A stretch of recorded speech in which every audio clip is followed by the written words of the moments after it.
ঘুচল না মোহামেডানের ১৫ বছরের আক্ষেপ, উল্টো চিরপ্রতিদ্বন্দ্বীদের হারিয়ে হ্যাটট্রিক সহ ২৪তম ঢাকা প্রিমিয়ার লিগ ট্রফিটা জিতল আবাহনী। ২৪১ রানের মাঝারি টার্গেট তাড়া করতে নেমে দলীয় ২ রানি ওপেনার শাহরিয়ার কমলকে হারায় আবাহনী। ৩ নম্বরে নেমে জিসান আলম ৫০ করে সামলে নেন শুরুর ধাক্কা।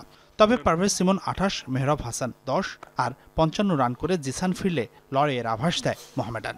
১০৮ রানে তখন ৪ উইকেটের দল আকাশী নীলরা।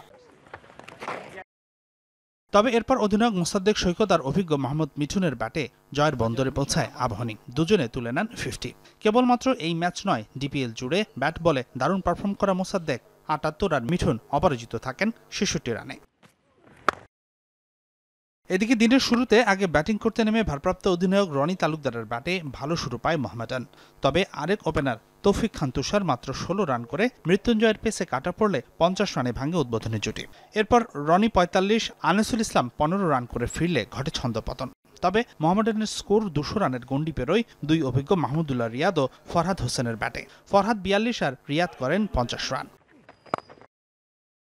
লোয়ার মিডলে মতিঝিলের ক্লাবটির হয়ে লড়াই করেন তরুণ আরিফুল ইসলাম। তার ৫৭ বলে ৫০ রানের ইনিংসেই ৭ উইকেটে ২৪ রানের পুঁজি পায় মোহামেডান। কিন্তু রানটা যে পর্যাপ্ত ছিল না তা দেখিয়ে দিয়েছে আবাহনী। ম্যাচ হারের হতাশা অবশ্য লুকাতে পারেনি দলটা। তাওহিদ হৃদয় নিষিদ্ধ হবার পর এবার খোদ দর্শকদের সাথে বিবাদে জড়ালেন মোহামেডানের মাহমুদুল্লাহ রিয়াদ। দর্শকদের কটু কথায় মেজাজ হারিয়েছেন এই সিনিয়র ক্যাম্পেইনার। ঢাকা প্রিমিয়ার লিগের হ্যাটট্রিক শিরোপা জিতল আবাহনী। তবে আবাহনীর এবারের শিরোপাটা গত ২ আসরের চেয়ে একটু স্পেশাল বলাই যায়। কেননা এবার আবাহনীর খেলা, বোর্ড থেকে প্রাপ্ত সুযোগ সুবিধা এ ধরনের কোনো অভিযোগে কেউ তুলতে পারেনি।